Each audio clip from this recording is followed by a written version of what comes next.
세상에 떠도는 기묘한 괴담들. 첫 번째 이야기, 군대에서 귀신을 보는 신병과 실제로 겪었던 실화괴담. 계급사회에서는 기강이 흔들리면 바로잡아줄 사람이 필요합니다. 군대처럼 생명이 걸린 특이, 계급사회는 더욱 그렇습니다. 이들은 살벌하게 번뜩이는 눈빛과 숨도 못 쉴 정도의 강한 압박감으로 자신보다 낮은 계급들을 조율합니다. 그 중엔 유달리 이런 행동들을 즐기는 이도 있습니다. 엄상병이 그랬습니다. 자신의 맘에 들지 않으면 어떤 꼬투리를 잡고서라도 시비를 겁니다. 소위 사이코입니다. 원래는 이런 놈이 아니었습니다. 착실하게 군생활 잘하던 놈이었습니다. 하지만 언제부턴가 조금씩 뒤틀리기 시작했습니다. 어쩌면 내가 원인인지도 모릅니다. 이상병님 미치겠습니다.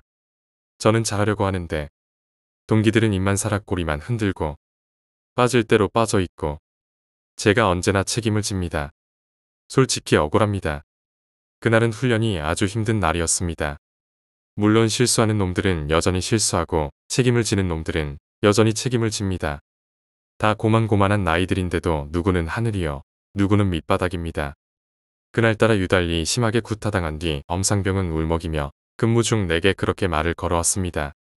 난 그 당시에 열심히 하려는 그를 괜찮게 생각하는 소수의 고참들 중 하나였습니다. 이런 말하면 내 자랑 같지만 난 깨어있고 싶은 사람 중 하나였습니다. 쉽게 말하면 몇십 년 동안 틀에 박힌 군대란 계급을 바꿔보고 싶다라고 하면 될까요? 어쨌든 납은 못 떨지만 언제나 묵묵히 하는 그런 그의 일관됨이 마음에 들었었던 때였습니다. 그걸 안 듯 종종 그는 내게 상담을 요청했었고 난 관심을 가져주며 경험을 바탕으로 이것저것 내 생각들을 말해주곤 했습니다. 그런 나를 그는 항상 고맙게 생각하며 존경했습니다. 그러나 그날은 유달리 피곤했습니다. 어린애처럼 울긴. 그런 거 깊이 생각할 필요 없어. 나중에 네가 고참되면 다 갚아주라고. 병신같이 울기는. 쏟아지는 졸음을 참아내느라 생각 없이 내뱉은 나의 퉁명스런 대답이 그에게 충격이 큰 듯 했습니다. 분명 그랬습니다. 그는 나에게 실망했습니다. 그리고 군대란 곳에도 실망했습니다. 이제는 가장 더럽고 포악하기로 내 모반에서 독보적인 존재가 되어버린 그니까. 알겠지? 이번에 허튼 소리 하면 알지? 어디 사는지 다 아는데 괜히 초치지 말고 조용히 군생활 하자고. 교활하게도 수많은 소원술이 하나 걸리는 게 없습니다. 신병들의 주소나 가족의 거주지들을 알아냅니다. 그리고 자신의 밖에서의 직업을 속입니다. 뭐 꼭 어떤 건지 말하지 않아도 알 것입니다. 소원수리 때가 오면 제대 후 보복하겠다고 협박합니다. 10중 8구는 더러워 피하자는 심정에 그냥 넘어갑니다. 비뚤어진 권력은 이렇게 무서운 겁니다. 솔직히 나는 신경 쓰지 않았습니다. 아니, 쓸 수가 없었습니다. 적어도 아직 내 마음엔 그가 이렇게 변한 게 나에게도 있다는 죄책감이. 물론 나만의 생각이겠지만 커다랗게 자리 잡고 있었으니까. 내 동기들도 그가 기강 하나는 확실히 잡아주니 좋아했고 간부들도 실상은 모르는지라 부당행위를 엮어낼 수가 없었습니다. 그렇게 그는 무소불위의 권력을 휘둘렀습니다. 그리고 즐겼습니다. 변태처럼. 그러던 어느 날 신병이 들어왔습니다. 곱상하게 생긴 얼굴이지만 무언가 알 수 없는 어두운 분위기를 풍기는 아이였습니다. 원래 나같이 말년이 되면 갓 들어온 신병 굴려주는 재미에 남은 시간을 보내곤 합니다. 그렇지만 그는 조금 달랐습니다. 접근하기 힘든 아이였습니다. 반갑게 맞이하는 고참들의 우스개 섞인 인사들이 지나가는 가운데 조용히 벽에 기대어 앉아있던 엄상병이 낮은 목소리로 말했습니다. 너 잘하는 거 뭐냐? 특별히 잘하는 것은 없습니다. 말이 떨어지기 무섭게 엄상병이 던진 베개가 신병의 얼굴을 강타했습니다. 순간적으로 내무반의 분위기가 싸늘해졌습니다. 잠시 침묵이 흘렀습니다. 몇몇 투인병들이 내 얼굴을 흘깃 쳐다보았습니다. 어떻게 좀 해주었으면 하는 바람이 간절한 눈빛입니다. 난 조용히 일어나 긴장으로 부들부들 떨고 있는 신병을 일으키며 웃었습니다. 그럴 땐 무조건 축구 잘합니다 하면 장땡이야. 나와라, 형이 맛있는 거 사줄게. 나가면서 슬쩍 돌아보니 입가가 뒤틀려 있는 엄상병의 얼굴이 보였습니다. 나중에 두고 보자는 표정입니다. PX엔 사람이 없었습니다. 난 들어가자마자 만두 하나를 골라 전자레인지에 데웠습니다. 훈련소에서는 이런 냉동식품을 먹기란 흔치 않습니다. 아니나 다를까 만두가 데워지자마자 침을 삼키는 신병을 보며 난 쓴웃음을 지었습니다. 물끄러미 바라만 보고 있는 신병의 등을 툭 치면 안 말했습니다. 먹어. 허겁지겁 만두를 쑤셔 넣습니다. 체하겠다. 입맛 천천히 먹어도 돼. 너 다른 고참들 앞에서도 이런 식으로 먹으면 갈굼당한다. 나니까 봐주는 거지. 이 형은 이제 곧 나가니까. 저녁 하십니까? 부름이면 안녕이야. 부럽습니다. 너도 임마 금방이야. 갑자기 신병이 만두 먹는 것을 멈추었습니다. 왠지 모를 싸늘한 느낌이 목덜미를 훑었습니다. 아닙니다. 제대로 저녁 못할지도 모르는데. 뭐라고? 이상한 느낌이 들었습니다. 신병이 가만히 나를 바라보며 말했습니다. 창백합니다. 예전에 여기서 사고가 일어났던 적이 있습니까? 사고라니. 무슨 소리야? 내 때엔 없었는데. 뭐 예전에 누군가가 하나 죽었다고. 자살이라나? 점점 분위기가 이상해져 갔습니다. 어쩐지 뭔가 있는 놈이다 싶었습니다. 너 아까 제대로 저녁 못할지도 모른다는 소리나 사고 났는지 묻는 거 왜 그러는 거야? 도대체 그런 걸 왜 묻지? 신병의 얼굴이 하얗다 못해 새파랗게 질려왔습니다. 전 봅니다. 귀신을 봅니다. 무종교인 것은 어찌 보면 편하고 어찌 보면 불편합니다. 힘든 일이 있을 때 기댈 수 있는 존재가 생기는가 하면 내가 힘들게 해낸 일에 대해 나에 대한 자부심을 느끼기보다 절대 존재에게 감사하곤 합니다. 오로지 올바른 일이란 게 이 세상에 어디 있겠습니까? 그래서 난 종교를 가지지 않았지만 종교를 가지고 있는 이들을 배타적으로 대하거나 하진 않습니다. 그렇지만 그날 신병의 입에서 나온 얘기는 쇼크였습니다. 귀신을 본다니. 말로는 많이 들어왔지만 뭐 신내림이니 구신이 하는 무속인들의 이야기들 말입니다. 이렇게 내 주위에 직접적으로 존재한 예는 여태 없었습니다. 나름대로 내가 종교를 가지고 있었더라면 헛소리로 치부해버렸을지도 모릅니다. 이놈도 종말이 어쩌고저쩌고 하면서 망상으로 가득 찬 신봉론자일 뿐이야 하고. 그러나 전에 말했듯이 난 여러 의미에서 깨어있는 사람입니다. 난 진지하게 생각하기 시작했습니다. 귀신을 본다.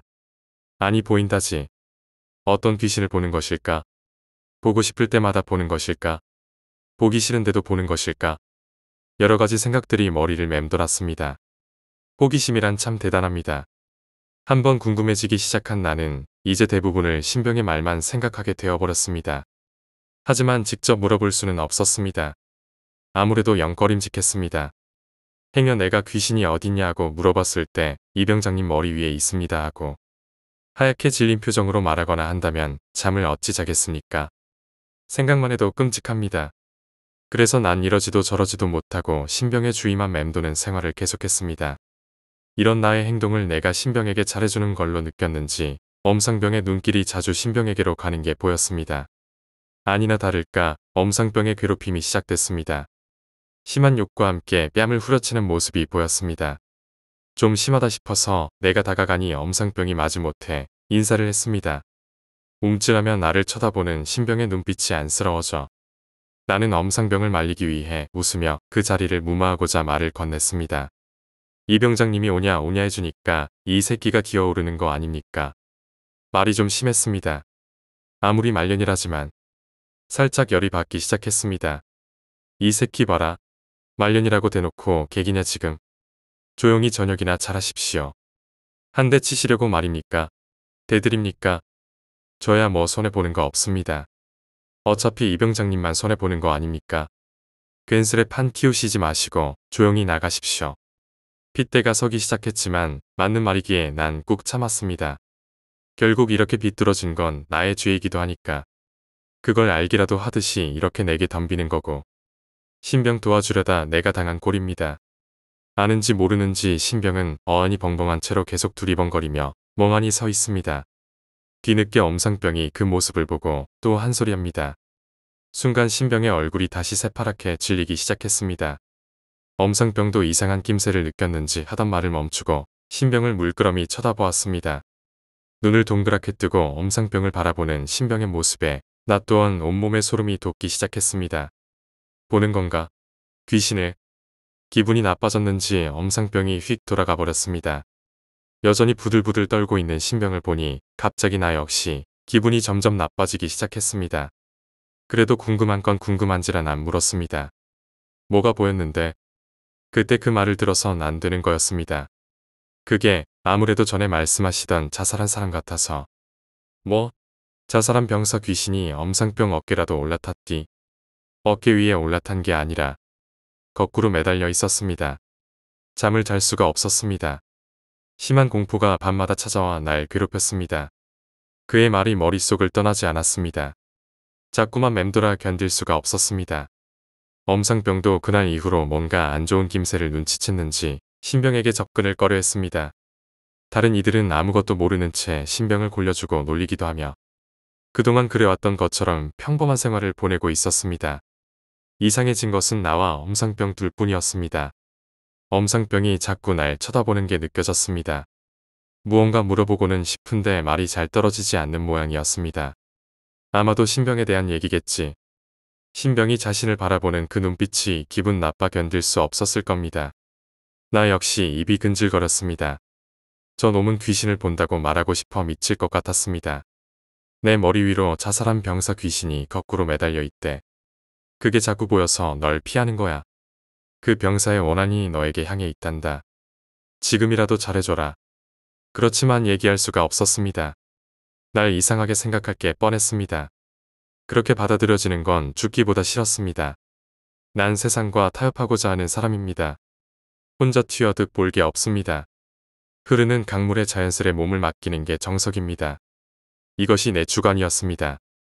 내가 조용히 있어도 모르는 척 가만히 지나가도 어차피 알 건 다 알게 되는 게 이치입니다. 기본입니다. 그리고 실질적으로 나에겐 피해가 없습니다. 피해를 입는 건 엄상병입니다.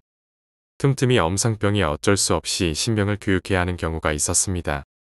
근무 서는 날 같은 그때마다 엄상병의 얼굴은 언제나 하얗게 질려 있습니다. 신병의 얼굴도 새파랗게 질려 있습니다. 둘 다 두려운 겁니다. 신병은 엄상병에게 붙어있는 귀신에 엄상병은 자신을 이상하게 보는 미친 듯한 신병에게 조만간 큰일이 벌어질 듯 팽팽한 긴장감이 항상 그 둘을 따라다녔습니다. 난 그런 둘을 바라보는 관찰자의 입장이었습니다. 솔직히 어떻게 되어갈지 궁금하기도 했습니다. 마치 책이나 영화를 보는 기분으로. 그날도 역시 둘이 근무를 서는 날이었습니다. 마침 그날은 내가 불침번을 서던 날이라 잠을 자지 않고 있었습니다. 이리저리 순찰을 하는 가운데 엄상병과 신병이 근무를 끝마치고 돌아왔습니다. 수고했다는 말과 함께 뒤돌아가는데 마치 울먹이는 듯한 작은 속삭임이 들려왔습니다. 오늘 위험합니다. 돌아보니 신병이 울상인 표정으로 가만히 나를 바라보고 서 있었습니다. 엄상병은 이미 들어가고 없었습니다. 뭐라 대답하려 했지만 입에서 아무 말도 나오지가 않았습니다. 서로 멍하니 바라보는 가운데 신병이 고개를 푹 숙이더니 내무실로 들어갔습니다. 순간적으로 등골이 서늘해졌습니다. 뭐가 위험하단 말인가? 나에게 뭘 말하고 싶었던 거야? 뭔가가 벌어지기라도 한다는 건가? 엄상병이 위험하다는 얘긴가? 자기 자신이 아니면 내가. 두려움이 엄습하기 시작했습니다. 젠장할. 물어보기도 뭐했습니다. 설명할 수 없는 더러운 기분이 들었습니다. 아주 더럽고 어두운 비밀을 서로 공유하고 있는 기분. 가만히 복도에 서서 그의 말을 곰곰이 생각했습니다. 울상이던 그의 표정도 떠올랐습니다. 뭐가 위험하다는 거야? 순간 어디선가 쇳소리가 들렸습니다. 작지만 희미하게 들렸습니다. 날 랜턴을 치켜들고 소리가 난 쪽을 향해 달려갔습니다. 그리고 내무실로 들어가 랜턴을 비추었습니다. 신병이 자고 있는 엄상병을 내려다보며 머리맡에 서 있었습니다. 손에는 야전삽을 들고 그 쇳소리는 야전삽을 펴면서 나는 소리였습니다. 야전삽의 뒤쪽, 그러니까 땅을 팔 때 쓰이는 날카로운 곡괭이 부분을 엄상병의 머리에 겨눈 채 엄상병은 모르는지 계속 잠이 들어 있었습니다. 부들부들 떨리는 손으로 신병이 야전삽을 위로 치켜들었습니다. 내가 소리를 지르며 뛰어들자 신병이 놀라 야전삽을 떨어뜨렸습니다. 그 소리에 엄상병이 잠에서 깨어났습니다. 파랗게 질린 내 표정과 웅크린 채로 부들부들 떨고 있는 신병과 머리맡에 야전삽을 조용히 바라보던 엄상병이 갑자기 신병의 목을 졸랐습니다. 내가 말릴 새도 없이 엄상병이 신병을 벽으로 몰아붙이며 목을 졸랐습니다. 시끄러운 소리에 몇몇 동료들이 잠에서 깨고 그 광경을 목격하곤 소스라치게 놀라며 말리기 위해 엄상병을 붙잡았습니다. 공포에 질린 표정으로 서 있는 나를 보며 누군가 외쳤습니다. 이병장님, 사고 납니다. 빨리 말려주십시오. 얼마 남지 않았는데. 저녁이 얼마 남지 않았는데. 머릿속에 수많은 생각들이 떠올랐습니다. 숨 넘어가는 소리와 함께 신병이 몸을 비틀기 시작했습니다. 엄상병의 핏발선 눈이 그런 신병을 노려보고 있었습니다.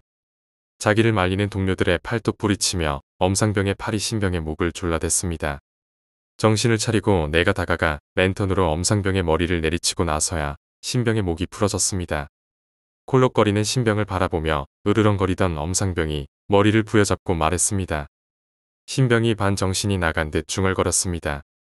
엄상병이 바락 소리를 지르며 신병의 얼굴을 가격했습니다. 신병이 피를 흘리며 쓰러지자 엄상병이 벌떡 일어섰습니다. 그 놀라운 힘에 말리던 동료들과 나조차 밀려나갔습니다. 두리번거리던 엄상병이 허리를 숙여 무언가를 들었습니다. 야전삽이었습니다.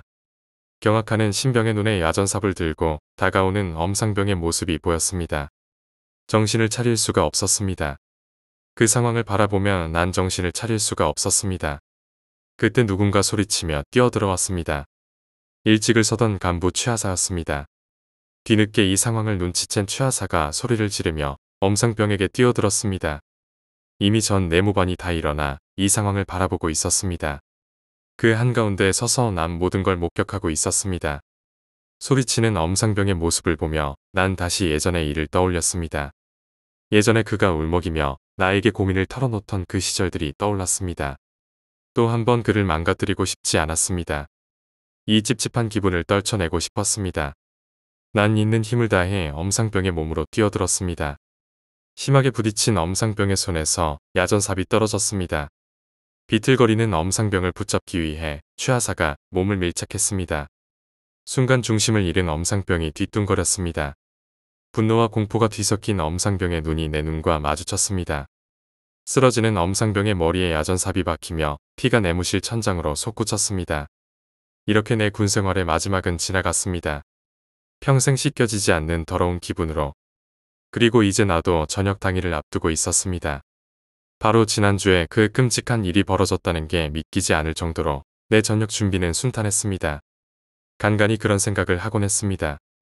정말 내가 그를 도와주려 했으면 미리 말을 했어야 한다고. 그도 나에게 그런 고민들을 털어놓고 싶었을 겁니다. 예전에 내가 그의 고민을 들어주며 아껴주던 그때 그 시절을 회상하면서 누군가에게 털어놓기만 했더라도 그는 그렇게 미친 듯한 공포에 사로잡혀 끔찍하게 죽는 일은 없었을 터였습니다. 비록 신병의 말대로 귀신의 원한이 그런 거라면 어쩔 수 없지만 그래도 난 아쉬웠습니다. 아마도 평생 이 죄책감은 날 따라다니겠지. 많은 동료가 축하해주며 날 배웅했습니다. 난 씁쓸히 웃으며 그들에게 잘 지내란 말을 남기며 인사했습니다. 한 명 한 명의 손을 잡고 마지막 인사를 하는데 마지막 줄에 우두커니 서 있던 신병이 눈에 들어왔습니다. 그 사건 이후로 김인서 기병은 다른 부대로 전출이 예정되어 있었습니다. 이젠 모르는 사람이 없을 정도로 그가 귀신을 본다는 소문은 전 부대에 퍼져 있었습니다. 그리고 그가 배치되는 새 부대도 마찬가지일 것입니다. 마지막으로 서 있던 신병에게 난 웃으며 조용히 말했습니다. 힘내, 잘 참아낼 수 있을 거야. 고개를 숙이고 있던 신병이 얼굴을 들었습니다. 물기 어린 눈으로 나를 바라보며 신병이 희미하게 미소를 지었습니다. 잘해내갈 것이란 대답이겠지. 앞으로 수많은 군생활이 그를 괴롭히겠지만 그리고 엄상병의 끔찍한 기억이 그를 올가매겠지만 그가 잘해낼 거라 난 믿고 싶었습니다. 잘 지내라. 마지막 인사를 하고 돌아서는데 신병이 무언가 내게 건넸습니다. 편지였습니다. 감사합니다. 희미한 미소와 함께 신병이 마지막으로 고마움을 표시했습니다. 어리둥절해 있는 가운데 그가 부대로 돌아가는 게 보였습니다. 난 피식 웃으며 위병소를 향해 걸었습니다. 집으로 향하는 기차 안에서 난 그의 편지를 꺼냈습니다. 다시금 엄상병이 떠올랐습니다. 씁쓸한 기분으로 편지를 뜯자 이쁜 글씨체의 내용물이 보였습니다. 난 그 편지를 조용히 읽었습니다. 우선 전역 축하드립니다. 저는 한참 후에나 전역하게 되겠지요. 나름대로 각오라면 각오를 하고 왔건만 역시 군대란 참 힘든 곳 같습니다. 상상되었지요. 역시 군대란 참 단순한 곳이더군요. 사람이 단순해진다는 말 정말 맞습니다. 저도 까딱하면 단순하게 군생활 어리버리 고생할 뻔했는데 역시 호랑이 굴에 끌려가도 정신만 차리면 된다는 속담 끝없이 되새기니 어리버리까진 안 가더군요. 아무튼 혼났습니다. 일단 이 말부터 전해드리고 싶군요. 고맙습니다. 뭘 고마워하는지 잘 모르시겠지요. 엄상병을 죽여줘서 고맙단 얘깁니다. 뭐 그가 죽을 정도의 일까진 계획하지 않았는데 죽을 놈은 죽을 운명인가 봅니다. 제 계획은 그냥 아무나 한 명 붙잡고 귀신을 본다 어쩐다 하면서 정신이 이상한 듯 연기하면 최소한 건드리지는 않을 거라 생각한 거였는데 일이 이렇게 커져버리니 저에겐 오히려 더 잘된 일일지도 모르겠네요. 어쨌든 이젠 날 아무도 건드리지 않을 테니까요. 재수 좋으면 정신 이상 판정으로 의가사 제대도 가능하겠죠. 이래서 군대는 단순하다는 겁니다. 누구 하나 의심한 적이 있습니까? 아무도 없더군요. 단순해진 환경은 생각도 단순해지게 만들고 그런 그들의 생각을 조종하는 것쯤이야 저에겐 껌이더군요. 아주 재밌었습니다. 저 연기 잘하죠? 생각하면 참 웃긴 게 그날따라 유달리 이병장님 잘도 넘어오더군요. 나름대로 조금 걱정도 했는데 어떻게 잘 되었네요. 야전삽 들고 밤 미친 척 연기하면 이병장님이 와서 소란을 피울 거라 생각했죠. 계획대로더군요. 그렇지만 그때 엄상병이 날 죽이려 들 땐 저도 꽤 무섭더군요. 귀신 씨였다는 제 거짓말이 정말인 것처럼요. 솔직히 난 이 병장님이 걸릴 줄 알았는데 엄상병이 걸리다니 약간 의외더군요. 그래도 처음에 이 병장님이 잘해준 것 때문에 엄상병으로 바꾼 겁니다. 그 개새끼가 날 괴롭히지 않았으면 죽는 일도 없었을 텐데 말이죠. 아무도 없을 때 그 놈에게 얼마나 겁을 줬던지. 귀신을 본다고요? 저는 모태신앙입니다. 아주 독실하지요. 밖에 나가면 알라주는 집안이거든요. 연구 좀 했지요. 지금 생각해보면 다 즐거웠던 추억이네요. 남 편지를 다 읽고 나서 조용히 자리에서 일어섰습니다. 다리가 후들거려 잘 걸을 수도 없었습니다. 비틀거리며 난기차 안에 화장실로 들어갔습니다.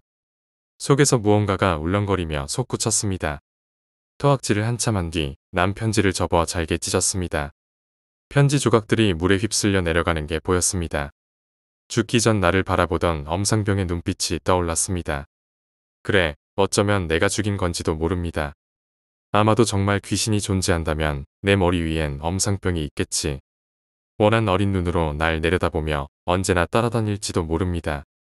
그렇지만 그건 두렵지 않습니다. 난 두려운 게 별로 없습니다. 아무리 무서운 장면이라도 혹은 무서운 이야기라도 별로 신경 쓰지 않습니다.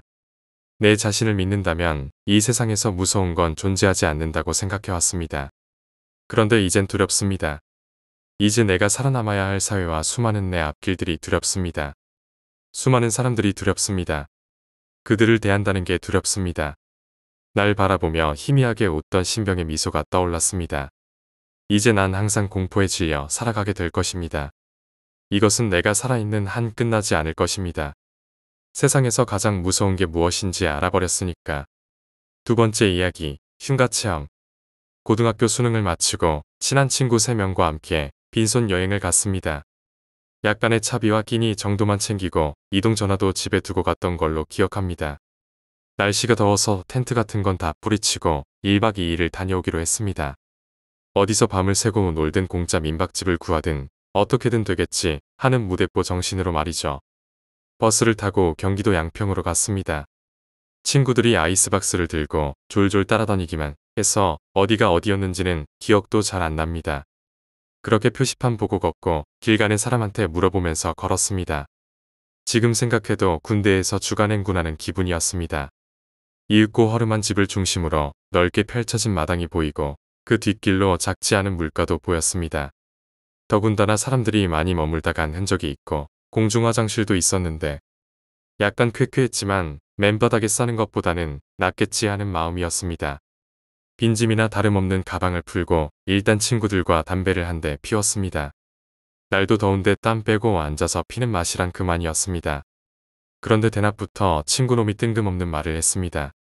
양평에 그렇게 흉가가 많다며? 동호회 같은 데서 한 달에 한 번씩 체험하러 올 정도래. 누가 그런 개소리를 해? 제가 반문했습니다. 사실 대낮에도 본제 뒤에 있는 허름한 집은 흉가라도 믿을 정도로 허름했습니다. 저 집에서는 잠도 안 올 것 같은데. 날도 더운데 수영이나 할까? 한 친구놈의 제안에 모두 동의했고 모두 나풀나풀 옷을 벗고 집 뒤편에 있는 물가로 뛰어들었습니다. 순간 물가에 뛰어드는 한 놈 한 놈마다 미끄덩하고 자빠지는 겁니다.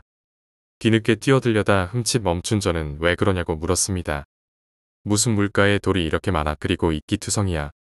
뭐 조심하면 되겠지 하는 마음으로 물속에 있는 돌들을 피해가며 들어가던 찰나에 저는 그만 뒤로 고꾸라지고 말았습니다. 하지만 제가 뒤로 자빠진 건 이끼 때문이 아니었습니다. 물에 비친 제 얼굴 옆에 또 다른 얼굴이 있었기 때문이죠. 잔잔한 물가였기에 뚜렷하게 보였습니다. 왜 그러는데? 발이라도 삔 거야? 물 깊숙이까지 들어가 물장구까지 신나게 치고 있는 친구 중 한 놈이 소리쳤습니다. 저는 일어나자마자 튀어오르듯이 밖으로 나갔습니다. 창백해진 제 얼굴을 보자 친구들도 뭔가 느꼈는지 하나둘씩 기어나왔습니다. 왜 그러는데? 뭐라도 본 거야? 저는 머뭇거리며 이놈들까지 피해를 볼 수는 없다는 생각에 미소 지으며 아무 일도 아닌 듯 장난을 쳤습니다. 친구들도 뭐야, 이 새끼 장난쳤네 하는 식으로 넘어갔습니다. 한 놈만 빼고 말이죠. 각자 가져온 3분 요리로 끼니를 채우고 집안 청소를 하기 시작했습니다. 아무리 하루 묵을 거라지만 우리가 잘 자리니 최소한이라도 해야지 하는 마음이었습니다. 마루를 닫고 벌러덩 자빠져서 하늘을 보고 있었습니다. 4명에서 2다리를 쭉 뻗고 누울 마루가 있을 정도라면 대체 처음 살던 사람은 누구였을까라는 의문도 들었습니다. 그런데 갑자기 머리맡으로 물방울 같은 게 뚝뚝 떨어지더군요. 뭐지? 비가 오나? 이마에 떨어지는 물방울을 느낌과 동시에 반사적으로 몸을 일으켜 손으로 훔쳐봤습니다. 대충대충 넘어가기로 한 친구놈들과 저는 저물지 않은 해를 바라보며 소주를 뜯었습니다. 어느 정도 취했을 무렵 제 친구 중 2명은 골아떨어지고 한 놈은 볼 일이 급한지 밖으로 나갔습니다. 뭔 일이나 있겠냐 싶어서 저도 벌러덩 누워서 무거운 눈을 붙였습니다. 아니, 눈은 붙였지만 잠은 좀처럼 오지 않더군요. 몇 분 뒤 밖에 나갔던 친구놈의 비명소리가 들렸습니다. 놀란 저는 벌떡 일어나서 문을 박차고 나갔습니다. 공중화장실 문 앞에서 바지조차 제대로 못 올리고 기어나오는 것이었습니다. 자던 2놈도 뒤따라 나오더니 친구를 부축하고선 무슨 일인지 물어봤습니다. 하지만 좀처럼 그 놈은 입을 열지를 않더군요. 뭔가에 홀린 듯 입술만 벌벌 떤 채로 고개를 떨구고 있었습니다. 몇 시간 동안 그런 분위기 속에 있던 저는 끝내 못 참고 짐을 꾸렸습니다. 너 어디 가게? 이런 데서 더 이상 못 있겠다, 미쳐버리겠어. 걸어서라도 가자. 집에 말이야. 제정신이냐? 지금이 몇 시인데 가는 길에 길이라도 잃으면. 우리 대낮에 여기 올 때도 딱 2사람 봤잖아. 차가 한 대라도 지나갔냐? 그것도 아니면 길이라도 외웠냐? 그래, 맞아. 저 놈을 봐. 우리가 업어가도 시원찮은 판인데. 내일 아침까지 기다리다가 떠나자.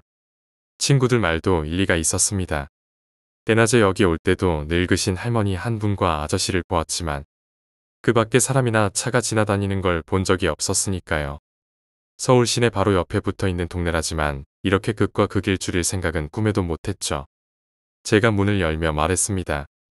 혼자 나가도 괜찮겠냐는 친구들의 말에 피식 넘어가고는 신발 신고 마당까지만 가서 볼일을 봤습니다. 더 이상 걷기엔 저도 무섭더군요. 다행히 소변이라 다행이었는지 일을 다 보고 나자마자 전 옷 단정을 하고 뒤를 돌았습니다. 뒤를 돌자마자 제 앞엔 누군가가 떡하니 서 있었습니다. 제가 정면을 봤을 땐 목 부분까지였고 얼굴을 보려 고개를 들고 전 쓰러졌습니다. 고개를 빳빳이 들고 눈동자만 치켜내리고 저를 무섭게 노려보고 있었기 때문이죠. 소리조차 못 지르고 쓰러진 전 가위에 눌릴 듯 몸도 움직일 수가 없었습니다. 저 바로 앞이 내 친구들이 있는 방인데 얘들아 도와줘라는 말은 입안에서만 맴돌았죠. 이 새끼 왜 이렇게 안 들어오나 했더니 다행히 친구 한 놈이 절 보고 기겁을 하더군요. 제 앞을 가로막던 귀신은 온데간데 없어지고 친구가 저를 부축하고 들어왔습니다. 그깟 고양이 하나 보고 기겁하며 쓰러진 거야. 고양이라니 무슨 말인지. 내가 쓰러졌을 때 너 배 위로 고양이가 올라와 있던데. 고양이라니 내가 헛것을 본 건가. 귀신이야. 어디선가 들리는 나지막한 소리. 그건 처음 쓰러졌던 친구의 목소리였습니다. 뭐라고 했어 방금. 어깨를 뒤흔들며 대문자 다리를 오므리고 팔을 둘러싼 채로 고개를 들며 친구는 다시금 말했습니다. 아까 전에도 내가 공중 화장실에서 일을 보다가 불도 안 켜지고 무서워서 문을 활짝 열었더니 고양이가 앞으로 빠르게 지나가는 거야. 고양이가 지나간 자리를 봤더니 삐쩍 마르고 키가 훤칠한 여자 한 명이 서 있어서 나도 모르게 놀라서 그만 밖으로 튀어나오다가 자빠졌는데 내 머리 위로 지나가더라고. 그 여자가 친구들과 저는 멍한 표정으로 쳐다보고 있었습니다. 애써 쳐다보지 않으려고 고개를 내리는데 그 여자 발이 없었어. 친구의 말이 끝나자 그 순간 밖에서 들리는 고양이 울음소리. 혼자 울기보다는 여럿이서 우는 그런 소리였습니다. 저와 친구들은 각자 귀를 막고 기도를 했습니다. 막상 이런 지경까지 오면 생각나는 건 가족도 아니고 신이더랍니다. 마음속으로 기도를 외우는 것도 무서워서 큰 소리로 기도문을 외웠습니다. 제 친구들은 아는 기도문이 없는지 노래를 부르더군요. 그때였습니다. 너희들 여기서 뭐하는겨 냉큼 나와. 문 밖에서 누군가가 호통을 치시는 겁니다. 저희는 사람이다 싶어서 거의 눈물을 흘릴 지경으로 반가운 마음으로 문을 열었습니다. 문 밖에서 호통치던 사람은 온데간데 없더군요.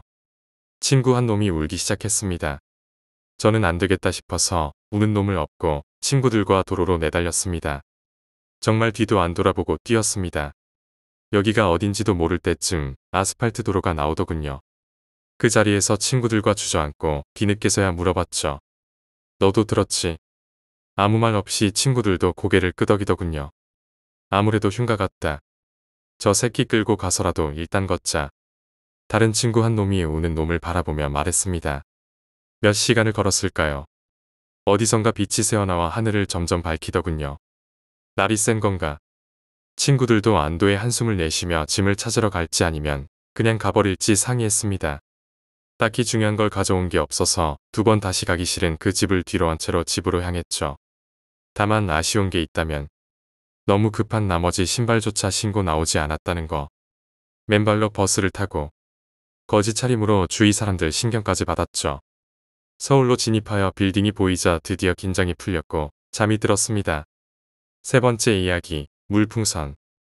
저희 동네엔 정말 장난이 심한 꼬마 아이들이 살았습니다. 같은 동에 사는데 저희 바로 아랫집입니다. 저희 집은 20층, 옥상보다 3층 아래입니다. 저희 아파트는 복도식입니다. 할 일 없어서 나와서 담배 한 대 피고 있는데 아래층에서 아이들이 바깥으로 차를 향해 계란을 던지는 걸 보았습니다. 담배가 다 떨어져서 동네 슈퍼에 사러 갔다 왔을 때에는 차 앞 유리창에 맞은 계란이 더운 여름 날씨에 어느새 계란 후라이가 되어 있었습니다. 이런 장난을 일삼는 아이들이 하루는 물풍선을 아래로 던지고 있었습니다. 저는 아래를 향해 아이들한테 하지 말라고 말했습니다. 아이들은 위를 한번 쳐다보더니 말을 무시한 채로 계속 던졌습니다. 피던 담배재를 아이들에게 떨어뜨려 주고 싶은 심정을 억눌러가며 그냥 계속 지켜봤습니다. 그때 아이들이 지나가는 할머니를 조준해서 물풍선을 던졌습니다.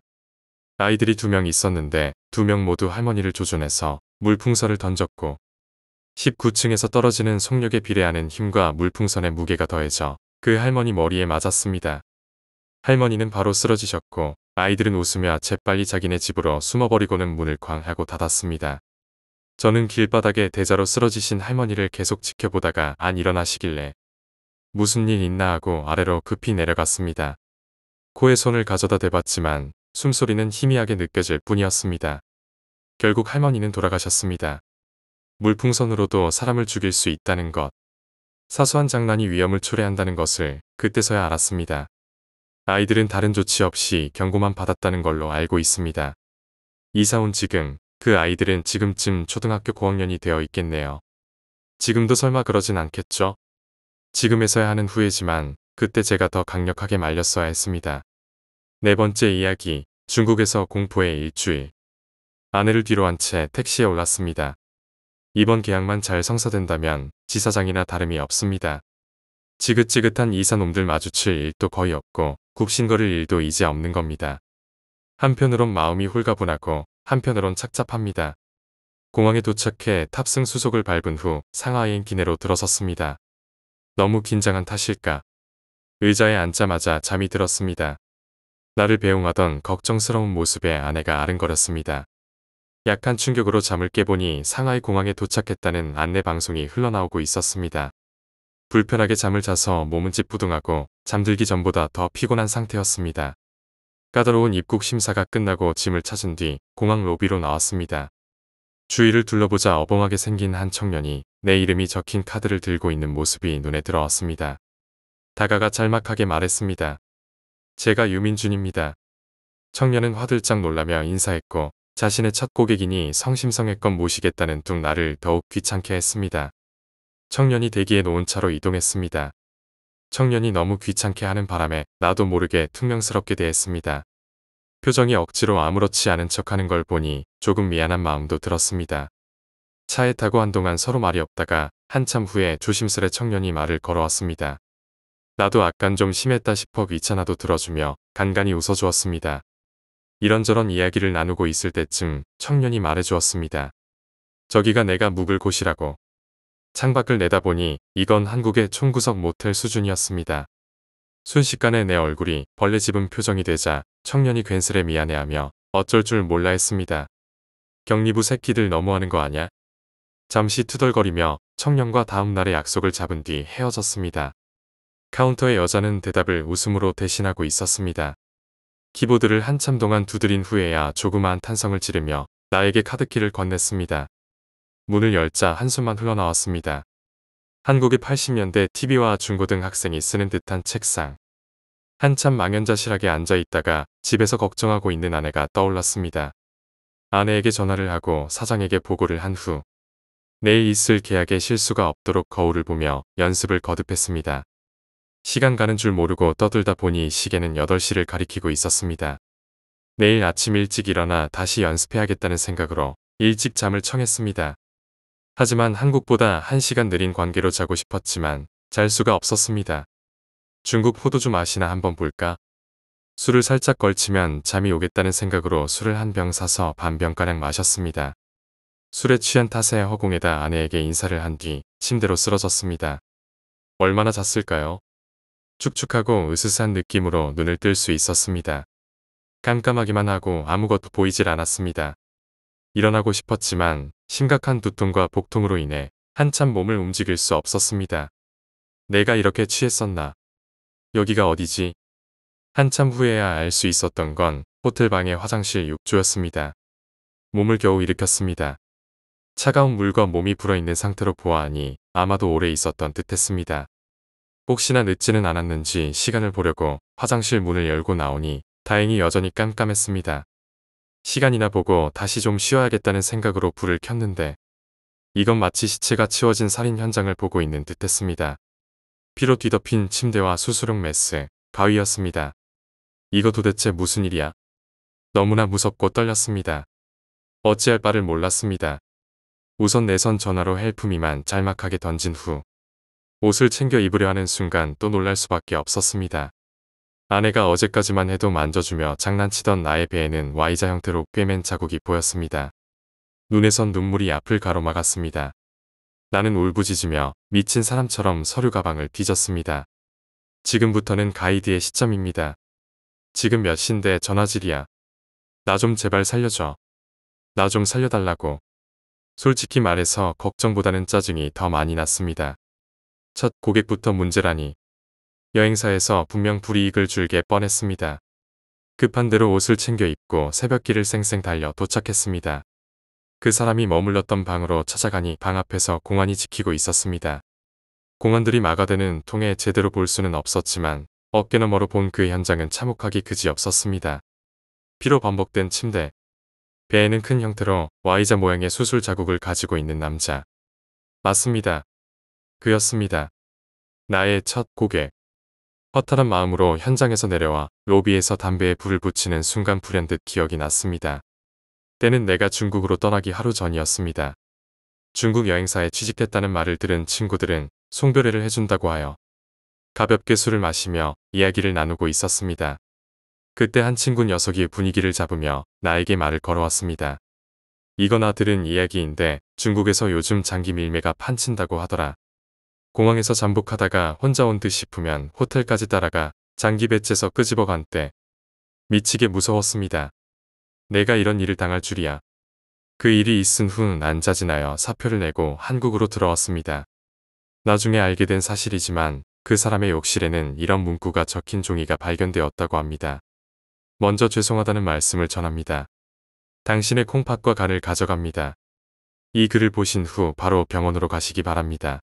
그 사람은 다행히 병원으로 바로 후송되어 생명엔 지장 없이 한국으로 돌아왔다는 소식을 들었습니다. 5번째 이야기, 영혼. 우리가 숨쉬고 돌아다니는 거리, 집에도 영혼들이 돌아다니고 있습니다. 우리는 지금도 영혼과 공존하고 있습니다. 영혼들은 살아있는 사람을 느낄 수 없습니다. 그리고 우리들도 영혼들을 느끼지 못합니다. 하지만 영혼 중에 사람을 느끼는 경우도 있지만 우리에게 터치하지 않는 이유는 별 흥미가 없기 때문입니다. 만약 산 사람이 그들의 존재를 느끼게 된다면 그 장난스러운 영혼이 당신에게 흥미를 느끼게 될 것입니다. 영혼에게 관심 받으려 하지 마십시오. 당신이 그들을 느끼는 순간 당신은 위험해질 수 있습니다. 날카로운 쇠 마찰음과 함께 피가 튑니다. 누군가가 지하철에서 투신한 모양입니다. 피는 철길 사이로 흐르고 살점은 플랫폼 위에 덕지덕지 붙어 있습니다. 그때 삶에서 죽음으로 가는 장면을 봐서일까요? 몇 달이 지난 지금 이상한 것들이 눈에 보입니다. 아침 시간에는 영혼들도 어디론가 출근하는 것처럼 지하철을 타거나 버스를 탑니다. 어떤 영혼은 뭐가 바쁜지 뛰어다니기도 합니다. 사고가 일어난 다음 날에는 살아있는 사람과 영혼을 구분할 수 있을 정도로 영혼이 흐릿하게 보였습니다. 하지만 시간이 지날수록 영혼들도 점점 현실처럼 뚜렷해지더니 지금은 살아있는 사람들과 영혼을 구분하기 어려운 정도까지 와 있습니다. 며칠 후 여자친구를 사귀었습니다. 그녀도 나를 마음에 들어 하는 것 같고 나도 그녀가 마음에 들었기 때문에 쉽게 사귀었습니다. 하지만 그녀는 나와 같이 열차를 타려 하지 않았습니다. 아무리 이유를 물어봐도 그녀는 묵묵부답이었고 나는 항상 그녀의 다음 열차로 이동을 했어야 했습니다. 100일째 되는 날 그녀에게 줄 선물과 꽃을 들고 고급 음식점까지 예약해 두었습니다. 그녀와 만나는 곳은 항상 서울역 지하철역입니다. 오늘만은 같이 지하철을 타자고 했지만 그녀는 절대 안 된다고 마치 같이 타면 큰일이라도 나는 듯이 완강히 거부했습니다. 도대체 왜 같이 안 타는 거야? 내가 싫은 거야? 지하철도 같이 타기 싫을 정도로. 아니야, 그런 게 아니란 말이야. 그럼 도대체 이유가 뭔데? 이유라도 알려달란 말이야. 자기, 날 위해 죽을 수도 있어. 그래, 널 위해 죽을 수도 있어. 너무 화가 난 탓에 그녀 말이 무슨 의미를 가진지 모른 채 죽을 수도 있다고 했습니다. 마침 지하철이 플랫폼으로 들어오고 있었습니다. 그녀가 먼저 지하철로 들어갑니다. 나도 그녀를 따라 지하철 안으로 들어가지만 마치 허공을 밟은 듯 아래로 푹 떨어지며 뭔가 번쩍하더니 눈앞이 캄캄해졌습니다. 눈을 비비고 다시 떠보니 지하철 바닥에 앉아 있었습니다. 그녀가 날 부릅니다.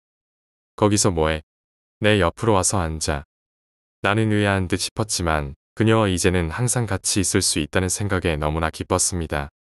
그렇게 행복한 시간을 보내고 집으로 돌아왔지만 나는 경악할 수밖에 없었습니다. 집에는 나의 영정사진과 함께 가족들이 울고 있고 TV에서는 낮에 일어난 사고를 보도하고 있었습니다. 오늘 낮에 2호선 구간이 2시간가량 지연되는 사고가 있었습니다. 사당역에서 투신 자살을 한 김모 군은 평소에 정신착란 증세가 있었다고 하며 목격자들 말로는 마치 누군가와 다투는 듯하다가 흥분한 상태로 투신 자살을 하였다고 합니다. 그렇습니다. 나는 그동안 영혼과 사귀었던 것이고 그 열차는 영혼들이 타는 열차였던 것입니다. 뒤에서 그녀가 속삭입니다. 내가 타지 말라고 했지?